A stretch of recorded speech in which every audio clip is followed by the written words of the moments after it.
and I went 0-1 at Worlds. A lot of aspirations for me going to Worlds, and I went 0-1. And that, for me, was embarrassing. And then I remember after that tournament, me and Coach Buxton, we sat down. I asked him, I was like, Buck, like, I went 0-1. Like, this is a terrible look. Like, what do I have to do to, jump that next level? Like, be that guy, be the guy on the team, be the leader. And he told me what I had to do, and I listened to him. I locked into my lifestyle. John Forster here, Breakdown from the Barn, episode 52. We are back. With me, as always, the greatest mind in wrestling, Eric Winnock. And we got a big guest on today, a Big Ten champion and All-American, Dylan Shawver. How you doing, Dylan? How's everything going? Everything's going great. I'm excited to be on the show, and I'm ready to get off with it. Yeah. Nice. We're real excited to have you. We did a little contest, so we're going to give you a little bit of money for the contest that we did. Jay Klein, famous actor from Born in the 4th of July. He won the contest. He's like, give it to D. Shaw. So, you got a lot of fans in Rutgers Nation. So it's going to be a fun one.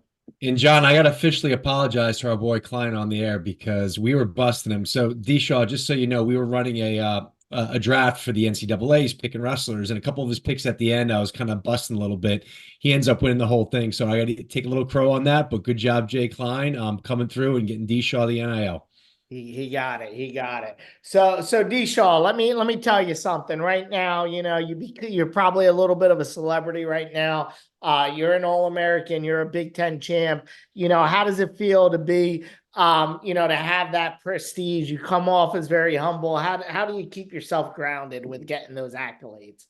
Yeah, I mean, I wouldn't call myself a celebrity, but I definitely have become a Big Ten champ All-American. I definitely have gained that notoriety, and I'm thankful for that. And I want to be where I'm at without any of my coaches. So, you know, just being humble and staying grounded, that's something I like to do. I don't like to over pursue and be cocky, I guess, because you don't always back yourself up, if that makes sense, you know.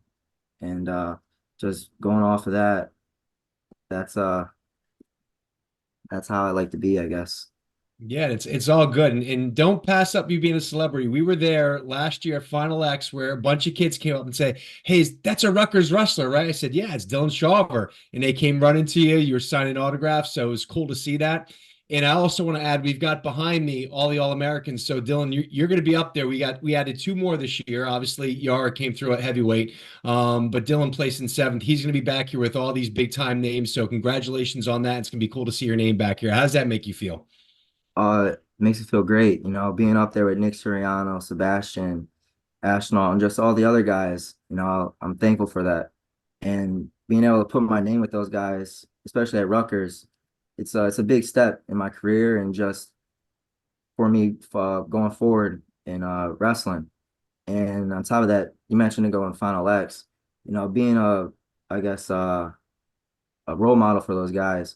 That's something else that I look forward to. And I've done clinics and stuff. Kids came up to me, and that's something I enjoy. I like seeing smiles on those kids' faces, and just like I said, being a role model. That's something I like. I love. So.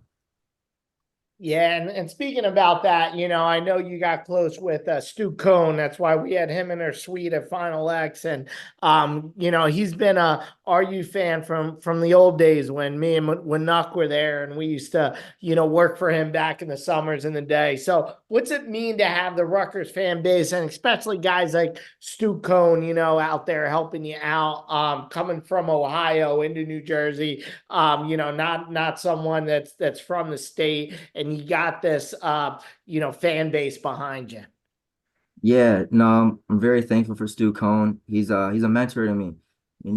Besides like NIL and stuff, he's put my foot in the door. Like 2 weeks ago, I met up with him and his son, Garrett Kohn, and we went over my resume. We went over LinkedIn for my future, and just that, like I said, put my foot in the door for when my wrestling career is over. I have that option. I have networking connections, and other than that, Stu, he's done a lot for me on the mat and off the mat, and it's someone that I look up to in a sense.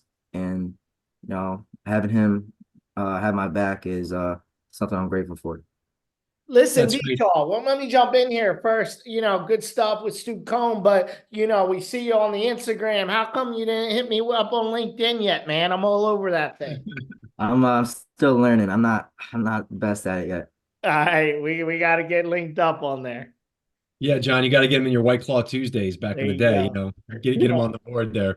So let's jump into the season, D, because obviously, you had a big year, Big Ten champion, and a lot of guys from Rutgers, I think, had a very successful Big Tens. And as most people know, that Big Ten tournament is almost like a national tournament. Okay, it's such a grinder. I mean, you're talking about the top, they call it the Big Ten, but obviously, 14 schools, 8 of those schools are usually within the top 10, top 15. So walk us through your preparation going to the Big Tens. And from what I understand, Coach Putzloff was running a short camp, really kind of grounded to you guys. So any insights you want to give into that mini camp and really what your preparation was to lead you into the Big Tens? Yeah, obviously I had my own mindset going to the Big Tens. It was just focus on wrestling. Don't let the outside life affect me, and just go in the room and work my hardest. And yeah, Donnie Pritzloff had a great mini camp. He pushed us. He did all those great things that you would think of. But it wasn't just Donnie in his mini camp. We had the Goodale, we had Buxton, Pollard, Smittich, uh yeah, and without their support as well, we wouldn't have been able to reach those levels that we did at the Big Tens. And if I recall right, I think we scored the most points since 2016, and that just shows that, you know, Coach Pritzloff had a great plan for us going into the Big Tens. And like I said, with all those other coaches I mentioned, they focus on a technical standpoint, and that's key in success. And I believe since the whole season and then jumping into the postseason, we jumped those levels. A lot of guys placed, and like I said, we scored a lot more points since 2016. So, I think we're very grateful for our coaches and what they've done for us, and hopefully we can piggyback off of that and lead that into next season and have a successful season. Yeah, that's great to hear. And it wasn't just scoring points as a team. I think what I liked about the second half of the season, and John and I have talked about this, those top teams, the Penn States, okay, they score points. They're getting takedowns. They're offensive. And I really felt like going to the Big Tens, I really liked the approach from Rutgers, how they're a little bit better on the feet, going out there looking to score, not stopping, not kind of easing the pedal in the third period. And that's how you had your big championships, the way you wrestled in the Big Ten finals. But with all that said, let's take it back a year, because if you're going back to 22, 23, that year started with you and Dean kind of battling out at 125. You both started the season, if I recall, both had good matches against Pac Lori. And John and I were like, man, who's going to take this spot? Because, one day I think Dean's got this locked up. Then I'm watching, I'm like, Dylan's wrestling his tail off, man. He's looking really good. And then bam, you suffer an injury. And it's got to be tough to have that setback. The season comes to an end. You obviously don't get the spot. Thankfully you get that medical red shirt. But talk us through having such a tough end of the season last year to be able to come back. What made you what was it about your competitive spirit to say, not only am I going to come back stronger, I'm going to bump up to 133, arguably more competitive weight, and go ahead and Big Ten champion? So what was it, the difference between 22, 23 into last year? Yeah, we had that whole battle, me and Pearson, and then like you said, I suffered an injury, had a red shirt, and I thankfully I got it. But I believe it was the downtime from what my last match was Midlands of that Yep. year, and I didn't wrestle again until Worlds. And that whole downtime, it made me like realize like, shoot, I really love this sport, and made me have a different perspective on it. Like I think I was taking it a little bit for granted at first. Right. And then when that happened, I was like, this is something I love. And if I'm not going to really lock in on my lifestyle, lock in on my training, listening to my coaches, then what am I wrestling for, And when I really thought about it in a greater perspective, it it hit me somewhere in my heart. And I was like, this is what I want to do. This is what I want to keep doing. And personally, I hate losing. Hmm. And coming from Leary, Ohio, my coaches, I'm going to Rutgers. I'm gonna have a great career. And at the time, I was like at 125, I was like what, .5 wrestler. And I wanted to like to show them like I'm meant to be on this level. I'm meant to be in the Big Tens. And going and after that went to Worlds, and I went 0-1 at Worlds. A lot of aspirations for me going to Worlds, and I went 0-1. And that for me was embarrassing. And then I remember after that tournament, me and Coach Buxton, we sat down. I asked him, I was like, Buck, like I went 0-1. Like this is a terrible look. Like, what do I have to do to, jump that next level? Like be that guy, be the guy on the team, be the leader. And he told me what I had to do. And I listened to him. I locked in on my lifestyle. I think that was locking in on my lifestyle was very key to my success. So, and then ever since that conversation, it went up from there. Yeah, it's got to feel good. You talk about Coach Buxton, obviously the individuals that he's kind of coached through the years and his background, his experience on the world stage, and obviously with Sebastian Rivera, you've got a guy like Donnie Pritzloff, who is people don't realize he took third in the worlds. Okay, Scotty's been running the show for how many years and just has seen so many champions come in and out. So you're spot on. It's great to have that kind of mentoring and kind of give you that insight. It sounds like getting that inspiration, getting that experience, those talks really gave you not just the fact that you had the love for it, but it didn't allow you to get discouraged after going 0-1, that you could build off that, learn from that. And it sounds like it's all good stuff, man. It goes back to what you're saying earlier, your coaches. Right. Yeah, Right. yeah, awesome stuff, awesome stuff. We got another question from one of our fans, Drew Ezrin, wrote in. He wants to know about what your thoughts are of this Rutgers team going forward. You're returning a lot of guys, two All-Americans from this year coming back, a bunch of other guys that placed before. Like, what's your thoughts on this Rutgers team coming out of this year? Yeah, it goes into everyone buying into the program, I would say. Everyone bought into the program through that mini camp before the Big Tens, and everyone saw growth. And this next season, I believe everyone's gonna buy in again. And when everyone does, we're gonna see a great season, not just for myself, but through all the individuals. We're loaded from 25 up, and and I think we can be a top 5 team next year. I really do.